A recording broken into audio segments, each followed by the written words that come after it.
Want more control over your life? You need more control over your money.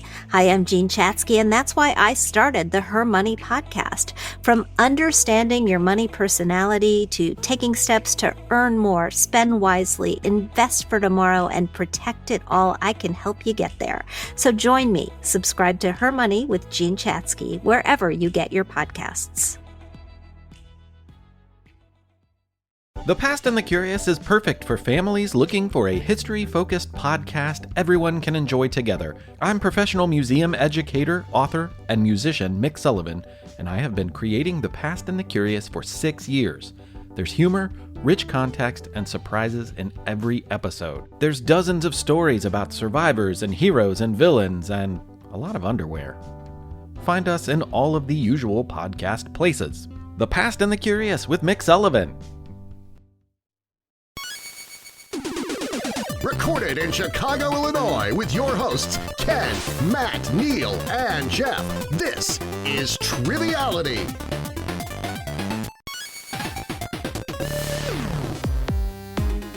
Hello and welcome to Triviality, the game where lack of seriousness meets a little bit of knowledge. This is episode 5 of the semifinals of Bloodsport Season 3.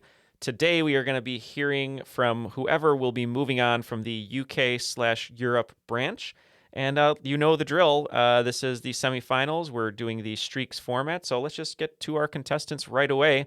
Our first contestant representing the Netherlands and all little Dutch boys and little Dutch girls around the world is Willem van Vendeloo. How are you, Willem? Hey, Neal. Thanks for having me. Thanks for making it work as well. We just discussed this. It's pretty early for everyone in the chat now but me.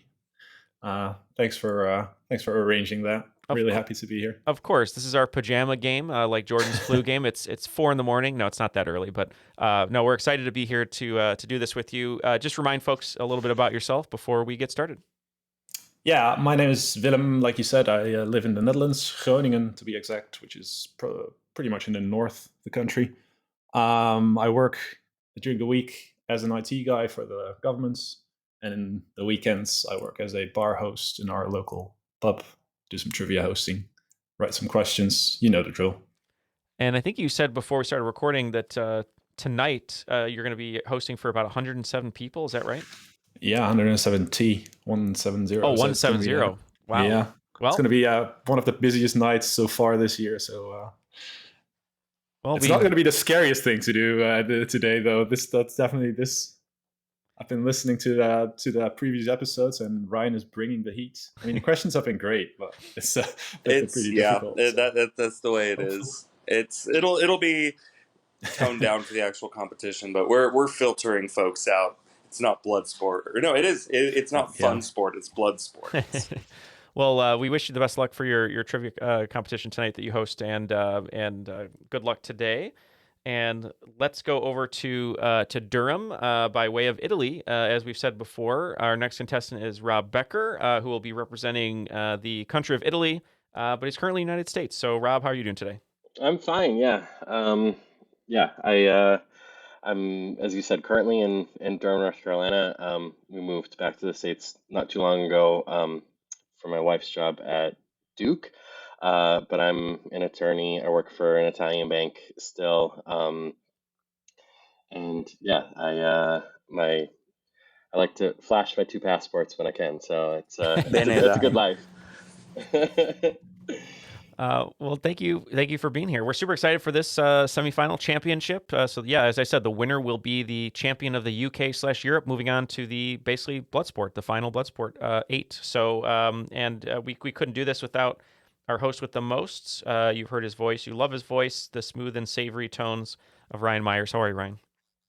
Oh, I'm doing well. I am reporting from a very clean kitchen because I had a spark of industrious invention yesterday.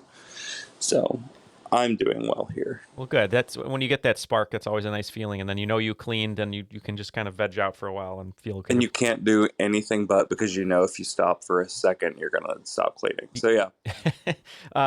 Speaking of cleaning, we need to clean house of all these competitors and get down to our final 8. So do you want to remind folks right before we start just what the format is, and we'll get right into it? We're keeping it simple but tough. You're gonna get, if you get one question correct, you get a point. If you get the question directly after that correct, you get 2. You will get a point for each increasing question amount you get. If you miss one, you'll start back at 1. So it is a game of streaks. Let's go ahead and start with the first question, folks. Which classical composer is perhaps best known for his 21 Hungarian dances, 4 symphonies, and his 1868 German Requiem choral work? Okay. I don't know. This is not my area of expertise for sure, but I'm gonna make a educated guess based on the Hungarian bit, and I'll say Liszt. I said Johannes Brahms or It is Brahms. absolutely Johannes Brahms. Let's go to the second question. Number 2, we'll go to history.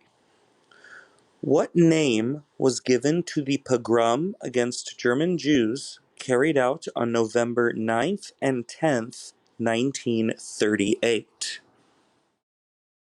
Yeah, I truly have no idea at all.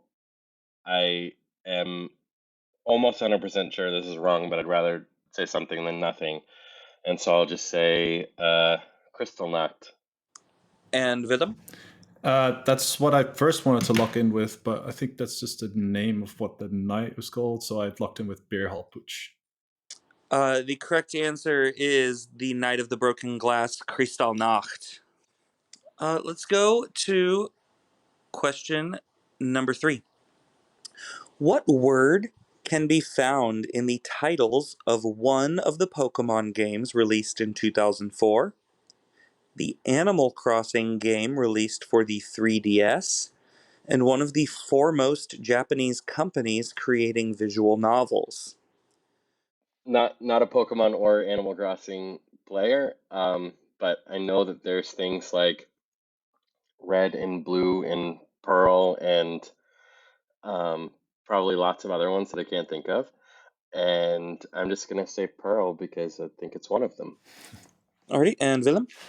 I think my years are very off often, but I think it's Leaf Green, and I also remember a new Leaf Animal Crossing game, so I locked in with Leaf. And that is absolutely correct. Leaf is the word in question. Question number 4. What is the term for a name that is incorrectly applied to something but still largely used anyways despite being false? Examples would be calling pencil graphite lead, or modern golf clubs woods despite being made of metal, or dialing a telephone despite rotary dials being almost entirely obsolete. I know that's for some animals that are not actually the animal in question, like a panda bear, which is not actually a bear. You call that a misnomer. So I'll lock in with a misnomer. I put retronym. I think that's a thing. I don't know if it's this thing, but I think it's a thing. Both of those are definitely things, but the thing in question here is a misnomer. Let's go to question number 5. Which 1980s classic was directly sampled in Young Gravy's 2022 hit song Betty, Get Money? Get money. I don't know. That's the first 80 song that comes into my mind. Total Eclipse of the Heart. Why not? Could be. You never know. I went with the other one with Betty, and I put Betty Davis. The correct answer is Never Gonna Give You Up by Rick Astley. Oh. We are halfway through at this point. We're doing simple 10 questions today, Neal. Where are we standing? Well, after 5, Rob is going to have 1 point so far, and Willem actually got a streak in that first 5, so he had 2 separate points to have 2, and then he had a streak on question 4, so he is going to be at 4 right now after 5. Let's go to question number 6. What is the term for the quality or procedures followed by researchers in order to minimize distortions and outside influence when observing or interpreting data or an experiment? I'm not sure about a specific term. Like I'd say you have the bad thing is I study biology, so I should know this. I'll just people are gonna get really angry at me for not getting this, but I'll say I have a control group. All right, and over to Durham.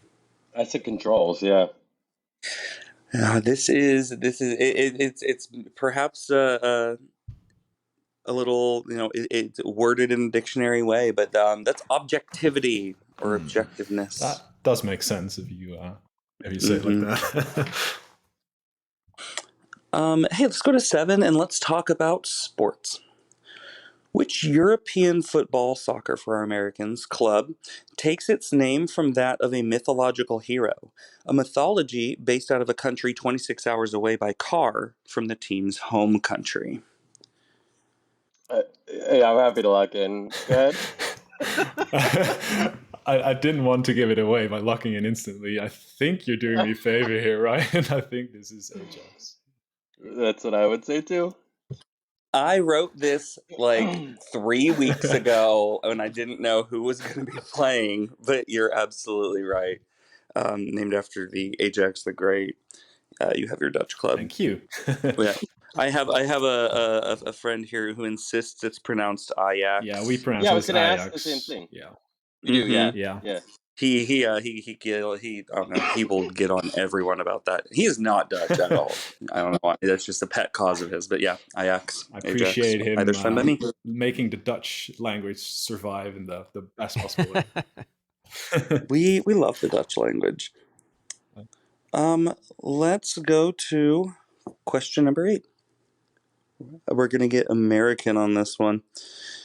What nickname is rather misleadingly given to the metro area composed of Bettendorf and Davenport in Illinois, and Rock Island, Moline, and East Moline in Iowa? Locked in? Yeah, but the only thing I see is that the first Bettendorf, the name you mentioned, that sounds kind of German. Davenport doesn't, Rock Island doesn't, Moline doesn't. Ugh. I have no idea. I'll say no. Little Europe. All right, and what's your other guess? Quad Cities? It is. There are 5 of them, but they make up the Quad Cities. I think Davenport's Iowa, though. I think you swapped Iowa and Illinois. I think I did on that. On the second read. Other one, yeah. Yeah, my Rock wife Island was definitely born in Illinois. so that was a good one for me. Thanks. Any wrestling fans? Seth Rollins from the Quad Cities, and that's where his wrestling school is. If you'd like to go train. Hey, let's go to question number 9. Reviton, Crypto Locker, Crypto Wall, Fusab, Petya, and WannaCry are some of the most historically significant examples of what kind of tech package? So I don't understand what any of those words mean. I'm just gonna say blockchain. I'm gonna say blockchain and move on. Blockchain and move on. And Willem. Well, I've whiffed on the educational biology, whatever it was, kind of question. So I hope I get an IT question right, because that's now my field of work. I answered ransomware. That is the exact word I have written down. Is ransomware. Very saved well my done. ego. Nice. I would have been lenient with answers, but no, that's the exact word I've got written down. Nice. So very well done. WannaCry was the huge one a few years ago. That's the one I remembered. It's the only one I would have recognized out of the list. All right, folks. And question 10: which acid is a major component of bile and got its name because it was first synthesized from the bile of a male ox? It's also a word predominantly featured on cans of classic green Monster energy drinks. I know, I have no idea. We'll make up a word. We'll say bullick. All right, and Willem? I said colic, CHOLIC acid. Well, a male ox is a bull, and the root word for bull, I think it's Greek, is taurus. So this is taurine. K-U-R-I-N-E. That makes Taurine. sense. It's a common ingredient in many energy drinks, but on the classic green Monster, it's a word right at the top. This question was inspired by me seeing one and going, "What's that word?" So, It's always the best inspiration. yeah. I'm going to die of heart disease, so I just don't drink energy drinks. So that Especially one, this that early in one the got morning, me. right? Oh, yes. Precisely that. Hey, Neal, where's that take us?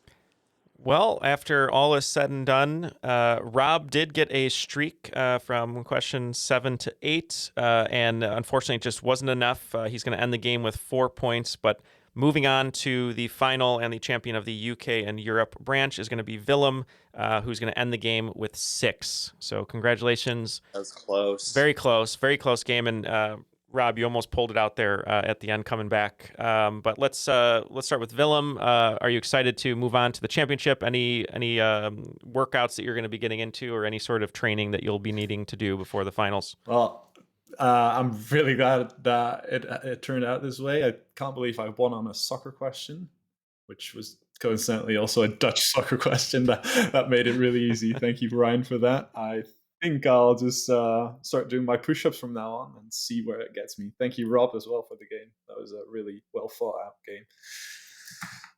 Well, thank you so much, Willem. We'll see you in the finals, the traditional Bloodsport.